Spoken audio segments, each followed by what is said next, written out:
Good day, family. This is video number 10 in our series, The Tongue.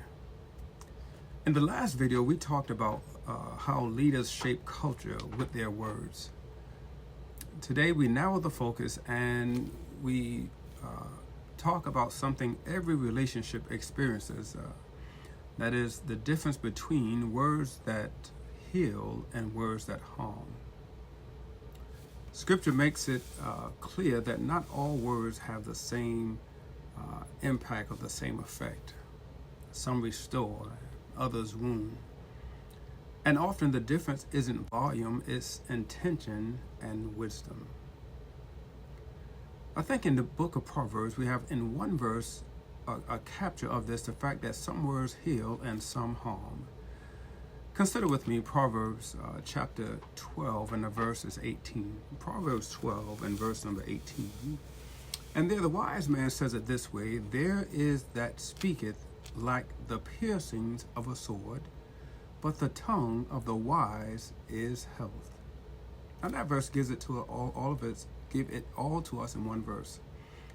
That verse gives us a vivid contrast. Some words cut quickly and deeply.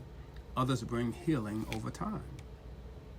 Scripture does not deny the reality of sharp words. It warns us about their effect. Let's see if we can appreciate why words can cut. Harmful words are not always shouted. Often they are subtle.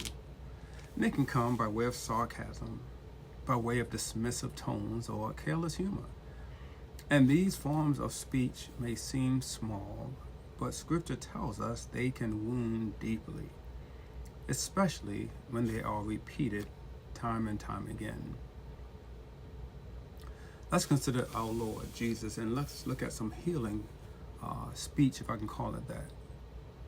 Jesus consistently modeled healing words. In John chapter 8 and verse 11, after addressing the crowd, Jesus speaks directly to the woman and he says this, "Neither do I condemn thee, go and sin no more." Now those words did not excuse sin, but they restored dignity. Jesus shows us that truth and healing are not opposites. Sometimes as we consider words, it has to do with intent and delivery. Healing words are not always soft, but they're always purposeful. Harmful words often come from frustration or pride. Healing words come from discernment and care. And Scripture calls us to consider not just what is true, but how truth is delivered. I consider Paul when I think of this notion, and Paul tells us how we ought to speak.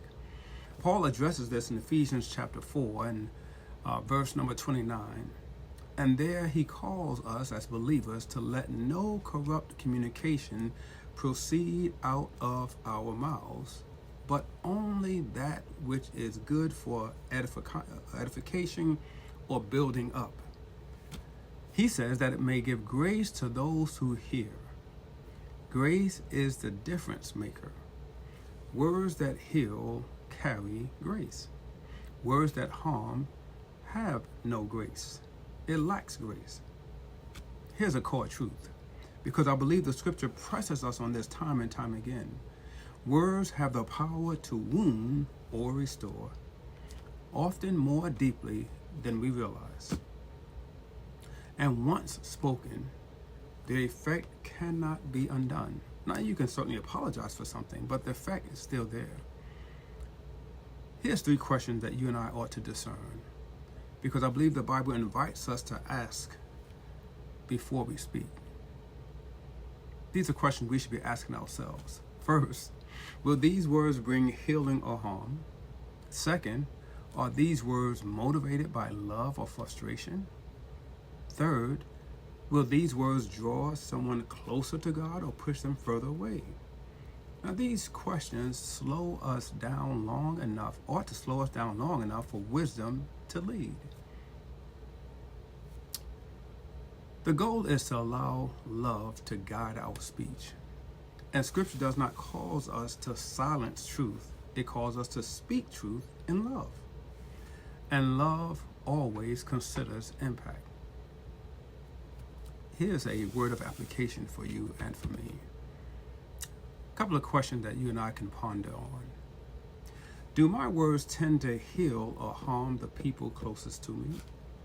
Are there relationships where my speech needs more grace? And am I inviting God to shape not just my message, but my tone? Those questions help us, or at least ought to help us, to align our speech with God's heart. In the video to come, the next video, we'll talk about how our words shape the home and why Scripture places such importance on speech within families. Because words spoken at home often leave the deepest marks. We want to ensure that our speech is used for the edifying, the building up. And if we do that, this is what it means to be formed to fight. Thank you so much for spending time with me.